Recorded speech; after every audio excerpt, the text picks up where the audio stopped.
दोस्तों नमस्कार, हमारे चैनल ओपीएस जोन में आपका बहुत बहुत स्वागत है। उम्मीद है आप सभी स्वस्थ होंगे।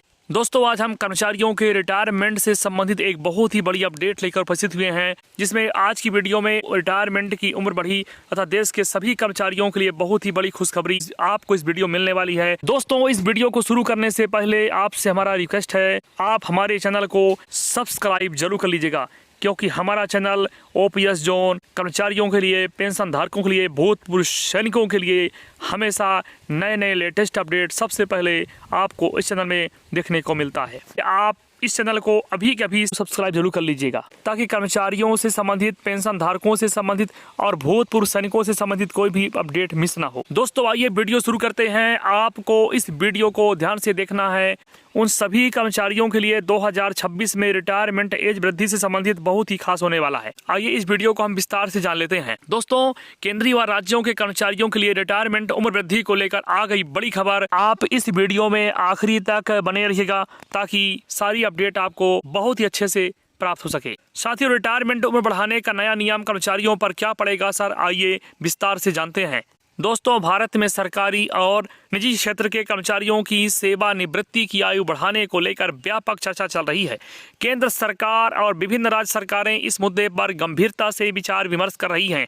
परंपरागत रूप से जहां अधिकांश सरकारी कर्मचारियों की सेवानिवृत्ति 58 या 60 वर्ष की आयु में होती है, तब इसे बढ़ाकर 62 या 65 वर्ष करने की योजना पर काम हो रहा है। यह परिवर्तन न केवल कर्मचारियों की कार्यावधि को प्रभावित करेगा, बल्कि संपूर्ण प्रशासनिक और आर्थिक ढांचे पर भी इसके गामी परिणाम होंगे। दोस्तों सरकार की सोच और उद्देश्य। सेवानिवृत्ति की आयु बढ़ाने के पीछे सरकार के कई महत्वपूर्ण उद्देश्य हैं। आधुनिक चिकित्सा सुविधाओं और बेहतर जीवन शैली के कारण लोगों की औसत आयु में काफी वृद्धि हुई है। आज के समय में 60 वर्ष की आयु के व्यक्ति भी पूर्णतः स्वस्थ और कार्यक्षम रहते हैं। इसलिए सरकार का मानना है कि इन अनुभवी कर्मचारियों की सेवाओं का लाभ अधिक समय तक लिया जा सकता है। कई सरकारी विभागों में अनुभवी और कुशल कर्मचारियों की भारी कमी देखी जा रही है, जिससे कार्यकुशलता प्रभावित हो रही है।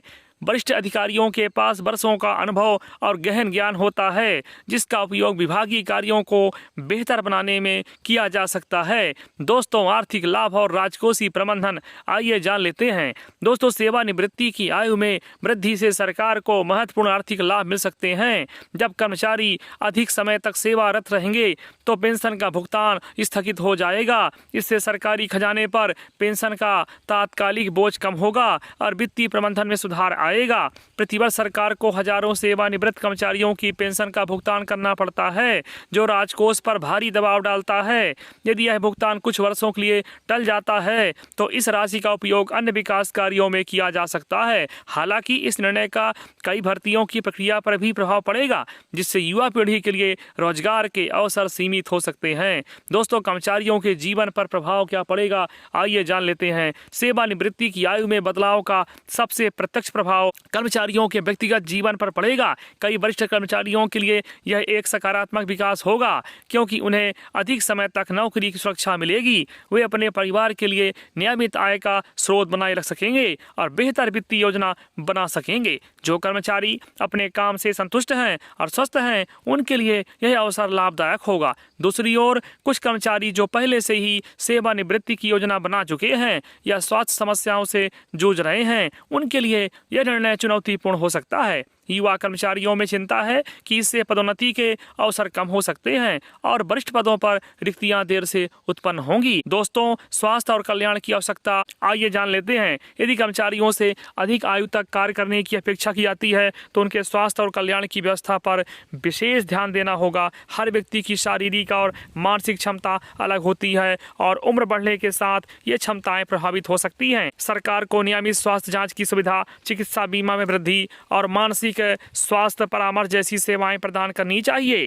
कार्यस्थल पर लचीली कार्य व्यवस्था, कम घंटों का विकल्प और आरामदायक कार्य वातावरण भी आवश्यक होगा।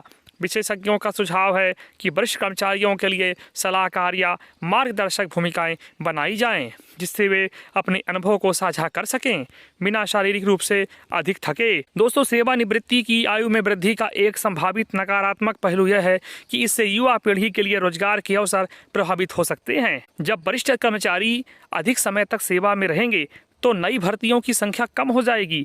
युवा स्नातकों को सरकारी नौकरी पाने में अधिक समय लग सकता है और प्रतिस्पर्धा और कठिन हो सकती है। हालांकि विशेषज्ञों का मानना है कि डिजिटल अर्थव्यवस्था, स्टार्टअप संस्कृति और निजी क्षेत्र में तेजी से बढ़ते अवसरों से यह समस्या कुछ हद तक संतुलित हो सकती है। सरकार को युवाओं के लिए वैकल्पिक रोजगार के अवसर पैदा करने पर भी ध्यान देना होगा, जैसे कि उद्यमिता को बढ़ावा देना, कौशल विकास कार्यक्रम और निजी क्षेत्र में निवेश को प्रोत्साहित करना। दोस्तों, लागू करने की प्रक्रिया और नीतिगत पहलू आइए जान लेते हैं। सेवानिवृत्ति की आयु में वृद्धि को लागू करने की प्रक्रिया चरणबद्ध और सावधानी पूर्वक होनी चाहिए। यह संभव है कि सभी विभागों और क्षेत्रों पर एक साथ यह नियम लागू न किया जाए। कुछ विशेष श्रेणियों के कर्मचारियों के लिए अलग व्यवस्था की जा सकती है। उदाहरण के लिए शारीरिक श्रम वाले कार्यों, सुरक्षा बलों या अत्यधिक तनावपूर्ण नौकरियों में लगे कर्मचारियों के लिए पूर्व की सेवानिवृत्ति आयु बनाए रखी जा सकती है।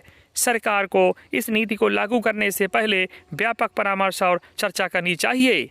कर्मचारी संगठनों, विशेषज्ञों और हितधारकों से राय लेना आवश्यक होगा। साथ ही कर्मचारियों को स्वैच्छिक सेवानिवृत्ति का विकल्प भी देना चाहिए, ताकि जो लोग स्वास्थ्य या व्यक्तिगत कारणों से अधिक समय तक काम नहीं करना चाहते वे पहले रिटायर हो सकें। दोस्तों, कर्मचारियों के लिए महत्वपूर्ण सुझाव क्या है, आइए जान लेते हैं।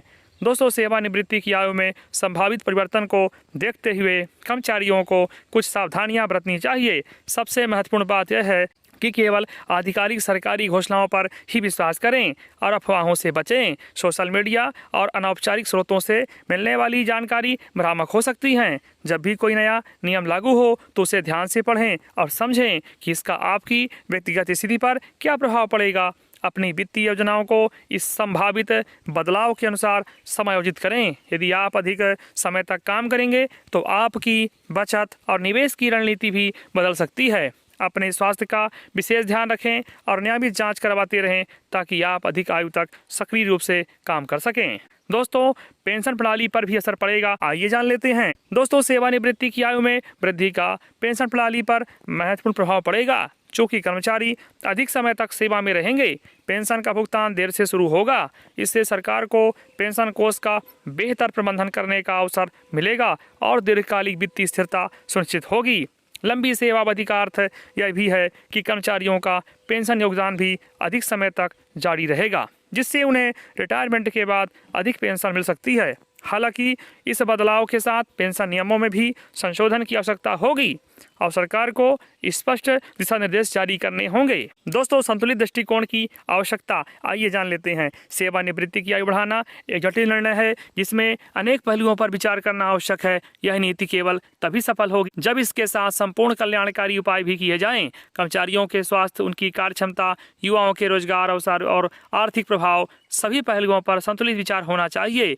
अनुभवी कर्मचारियों का योगदान निसंदेह मूल्यवान है, लेकिन नई पीढ़ी को भी समान अवसर मिलना चाहिए। एक व्यापक और समावेशी नीति ही सभी के हितों की रक्षा कर सकती है और समाज के सभी वर्गों को लाभ पहुंचा सकती है। दोस्तों, रिटायरमेंट उम्र वृद्धि से संबंधित यह वीडियो उम्मीद है आपको इन्फॉर्मेटिव लगा होगा। नए साल में कर्मचारियों को यह बड़ी सौगात मिलने वाली है। दोस्तों, ऐसे सभी अपडेट सबसे पहले पाने के लिए हमारे चैनल से हमेशा जुड़े रहें, क्योंकि हमारे चैनल में चाहे कर्मचारियों की बात करें, पेंशनधारियों की बात करें तथा भूतपूर्व सैनिकों की बात करें, उन सभी के लिए हमारे चैनल ओपीएस जोन में सभी लेटेस्ट अपडेट सबसे पहले आपको देखने को मिलते हैं। आपसे पुनः रिक्वेस्ट है, यदि आप हमारे चैनल पर पहली बार आए हैं तो हमारे चैनल ओपीएस जोन को अभी के अभी सब्सक्राइब जरूर कर लीजिएगा, जिससे कर्मचारियों और पेंशन धारकों और भूतपूर्व सैनिकों से संबंधित सभी लेटेस्ट अपडेट सबसे पहले आपको प्राप्त हो सकें। साथियों, वीडियो पसंद आया हो तो लाइक कीजिएगा और कमेंट में जय हिंद जरूर लिखिएगा। दोस्तों, अब आपसे मुलाकात अगली अपडेट के साथ होगी। तब तक के लिए